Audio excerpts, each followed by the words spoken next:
From Otago University School of Medicine, the Bioethics Center is Dr Elizabeth Fenton. Elizabeth, thank you so much for joining us today. Yeah, no problem. I'm very glad to have you on board. I feel like a bioethicist is, I kind of would like to reference as sort of an expert in opinions, sort of, you know, can kind of say this is an okay opinion, this is not. I know that's very oversimplified and probably wrong, but that's how I sort of think about a bioethicist, about the ethics of this issue that we're talking about. Would that be fair? Yeah, I think that's right. I mean, I think what we're mainly trying to do is to sort out what various reasons are for different positions, what the ethical reasons are in support of something or against something. And particularly in bioethics, we're interested in medicine and science and the environment, all cool kinds of things that relate to human life. So, as you're obviously aware, as the world is aware, this Roe versus Wade decision has happened over the weekend. I mean, like, I'm happy just to, as a bioethicist, give you an opportunity just to speak directly to that if you want to. I want to ask you a specific question about that to do with people making comparisons on the right to choose. But before we start, is there anything you'd like to speak to as a bioethicist about the Roe versus Wade decision? Well, I won't get into it in too much detail. I think it's a very troubling decision. It's a very troubling decision for a lot of reasons. Ethical reasons are some of the reasons why it's troubling, but it's troubling for other reasons as well, for political reasons, for reasons of equality, civil and political rights, for lots of reasons. But yes, I do think it's a very troubling decision. And perhaps I'll just leave it at that, because I think there's probably more to say that will come out in our discussion of the specific question that you want to get to. Yeah. Excellent. Well, let's get to that question. Now, we did a show last night, and for the last two nights, obviously, we've been talking a bit about Roe versus Wade. We had the New Zealand Council for Women on the first night talking about it, Suzanne Manning there. Last night, and I've redacted the person's name and image just because I haven't asked their permission to use it as a subject matter of the conversation. But last night, as a part of our conversation around Roe versus Wade, and to be honest with you, kind of three blokes talking about it, we were more talking about the political aspect to it, and we had Suzanne come on and talk about, you know, how it impacts women and stuff. But this comment was made on one of our broadcasts, and it's a comment that is common at the moment, of how quickly, especially in America, conservative politicians and conservative voters switched into that quote unquote right to choose argument when it came about their vaccinations, whilst for the previous 40 years rejecting the right to choose conversation when it came to abortion and a woman's autonomy over her body. Now, so that's the subject matter of, I guess, the ethical conversation I want to have with you. And for people who are listening, I'll read out the post that was put on one of our broadcasts last night. It says this from a Facebook user: how come the left think freedom of choice is sacred when a woman wants an abortion, but at the same time we're happy to remove freedom of choice regarding vaccination? Hypocrisy.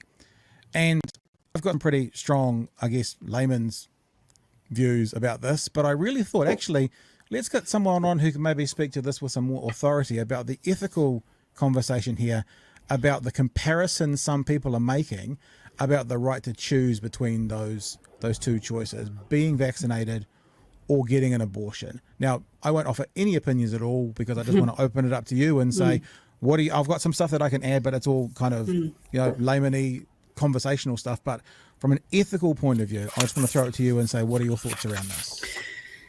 Yeah, so I think there are a couple of major points, but the main thing I think to emphasize is that these are two very different contexts. So the vaccine mandate occurred in a public health context about where we're looking at public health and advancing public health, and in the middle of a public health emergency or public health crisis. Yep. So the other context, the context of abortion, is a context of individual decision-making in an individual medical context, or some people perhaps don't want to think about it as a medical decision, but in the context of a person's individual healthcare. So that's a really important point, I think, to make at the outset, that the contexts are very different. But another sort of overarching point is that we do live in New Zealand and in America in a society that gives a lot of weight to individual choice. So we live in a liberal society where individual choice and autonomy are very important, and people are generally given a lot of latitude to exercise individual choice, and its constraints on individual liberty, constraints on freedom have to meet certain justifications. So in public health, we do start from a position where it's not about the individual. Okay. Public health goals are trying to advance benefits at the societal level, at the population level. And so it's important to realise that in that context, we sometimes do accept certain constraints on individual freedom or liberty or autonomy, so freedom to choose. But those constraints still have to meet a pretty high bar. In other words, there have to be good justifications for those constraints. And I think, in my view, that threshold was met for the vaccination mandate for COVID-19 because we were in a situation where we had to work quickly. There was a major public health threat, and there are sort of two ways in which we can justify those constraints on liberty in a public health situation. One is to promote a significant public benefit that can't be achieved without a lot of cooperation and everybody kind of doing something. And another reason that we might constrain individual liberty in a public health situation is to prevent harm to others.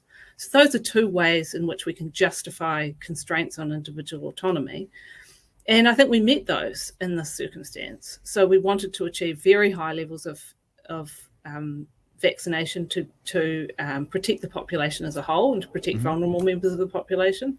And also you can argue that vaccination prevented harm to others. It prevented the spread of the disease.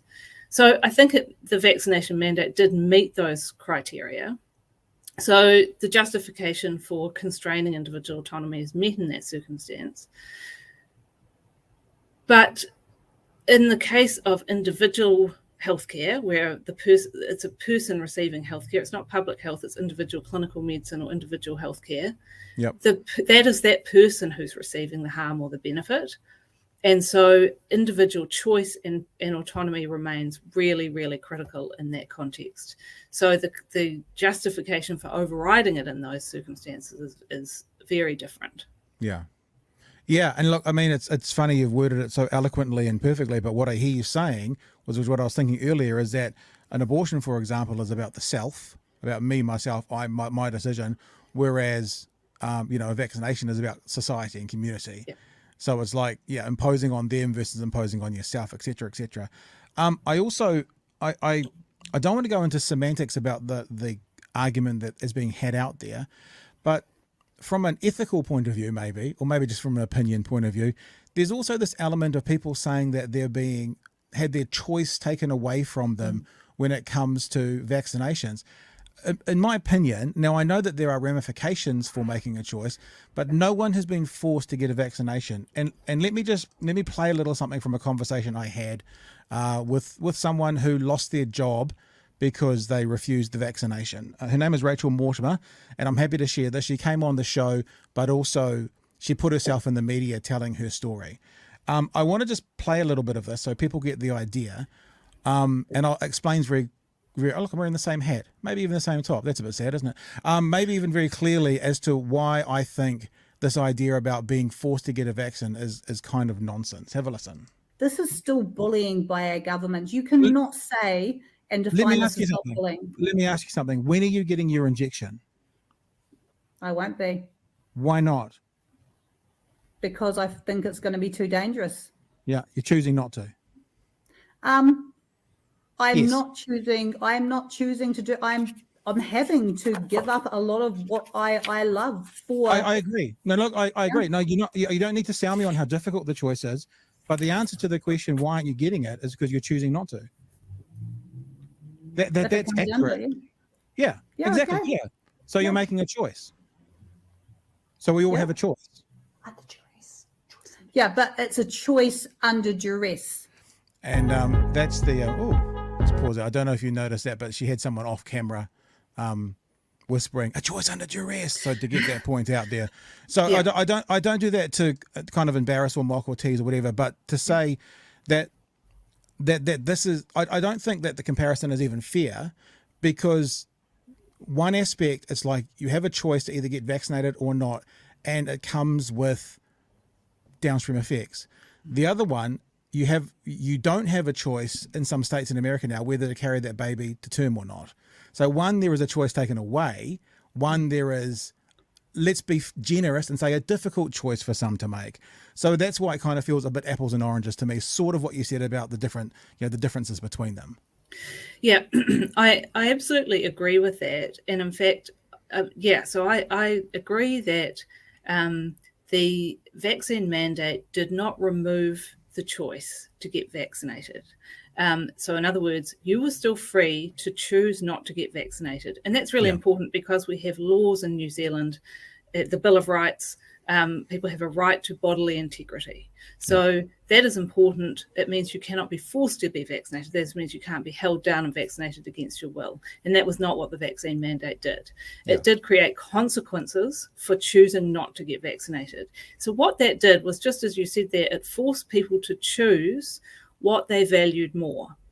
So did they value their freedom to reject an intervention that they saw as potentially harmful, but I think the science certainly was clear that the harm was fairly minimal, or to choose to preserve other things that they felt that were especially valuable to them, like their job, their career, other things, their ability to socialize, those sorts of things. So it forced a choice in that way. They had to choose to put a to sort of put a stake in the ground about what that was more valuable to them, but it didn't remove that choice. I totally agree with that.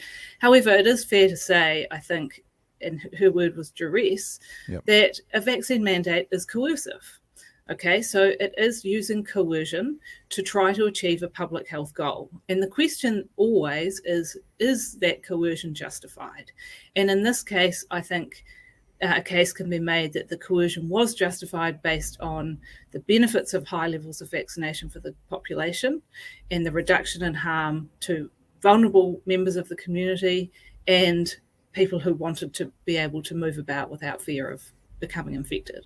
So it is coercive, a vaccine mandate is coercive, but it didn't absolutely remove that choice. It didn't force that. Now, I do agree that, and some people might say the same thing about the situation in the US is still such that abortions are available in some states and not in others, but effectively, for many people, that choice has been absolutely removed. So without a constitutional right to abortion, which is what Roe v. Wade protected, they have no way to exercise their choice to get an abortion. So it is much more, the implications of that are much more significant than they were under the mandate, I think. Yeah, and also disproportionately impacting people with less money, etc. The wealthy will always have the ability to do that and travel. But if you're, a 6 or 10 hour drive from the nearest abortion clinic, and you first have to get there, and then you probably have to stay there, and then so there are financial penalties. You could probably draw a parallel between those two, or financial consequences. But one is saying you have a choice not to. The other one is the government saying we're removing this choice and now you've got to look after yourself elsewhere. So it still doesn't feel parallel, even though you could say both have a negative financial impact for various people. They could do.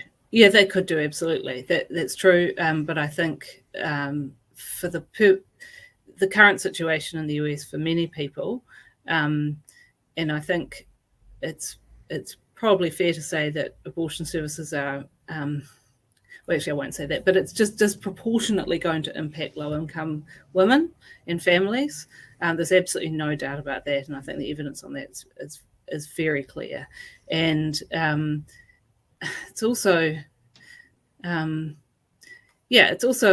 it's important to understand that preserving some kind of choice that's really And as in this case, women can only exercise it if they've got fairly significant resources, and personal capital is not really preserving any choice at all. Is there? I'm interested as to, I have this picture in my mind of everyone sitting around in smoking jackets and having philosophical conversations about ethical issues at your offices and there at the university, and going, "Oh, that's a very good point." Pa pa pa. But like with this conversation about Roe versus Wade floating into New Zealand society and people showing concern about various, and I won't put you in a position to have to comment on politics or politicians, but various political perspectives. Is there a conversation to be had now in New Zealand, do you think, about concerns around what may happen there from a flow on? Or, I mean, it feels to me like that would be incredibly unlikely for anything to be impacted here. But is that something that we need to be aware of or concerned about at all, do you think? I think the implications are significant on many levels, but perhaps unlikely to change access to abortion in New Zealand. I certainly hope that's the case. However, having said that, I think many people felt that for a long time that Roe v. Wade was not going to be overturned in the US because it had been settled law for quite some time. But as other people have said, there were lots of problems with that law. So, and I'm not qualified really to go into the ins and outs of that, because it's not the legal aspects of it. I'm not my area of expertise, but yeah. I think it's unlikely to have flow-on effects in terms of questioning where we stand on that issue in New Zealand. But the arguments around it, will engage people's interest. I think it's certainly. The law doesn't settle the ethical issues. There are many things that we have laws on that we can still debate from an ethical point of view. Right. And I think there are people of all stripes in New Zealand who will be engaged by the arguments being bandied around in the US at the moment. But I certainly would hope and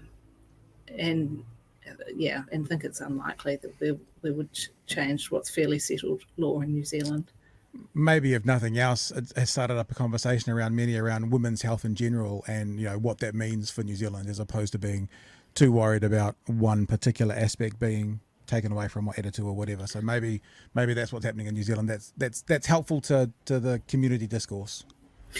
Well, yes, I think if that's a sort of silver lining, then I think that's very, very good. It's also very important to be aware of the broader implications of this for women's health, children's health in the US, an enormous country, an extremely important country, and it's just a huge setback. And so understanding what it really means for people's lives in a country like that, a country that, in some ways, you sort of lump countries together in terms of broadly liberal democracies like our own, and this decision in America is very troubling for seeing some of those kinships you might have thought of between democratic countries like ours and the US. Those are really being strained, I think. I think the point you just made as well, and we talked about this a bit last night, about the size of the country is important for us to remember, because we can't really relate to it.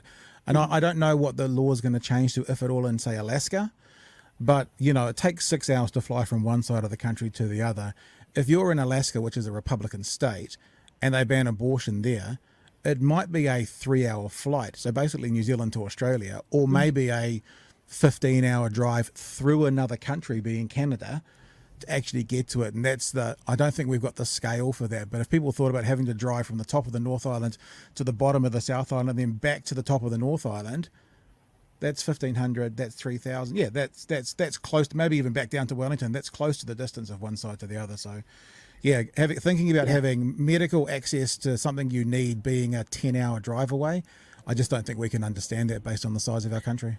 No, I think that's right. And I mean, this is certainly more in the realm of practical issues than ethical issues, but for sure I would agree that certainly scale is, I mean, it's very, very hard. I lived in the US for quite a long time before coming back to New Zealand, and I've always struggled to get my head around the size of the country. It's enormous, and if you think of some of the states where this is really going to have implications for people, some of the big rural states, access to healthcare is already extremely difficult in some of those rural areas.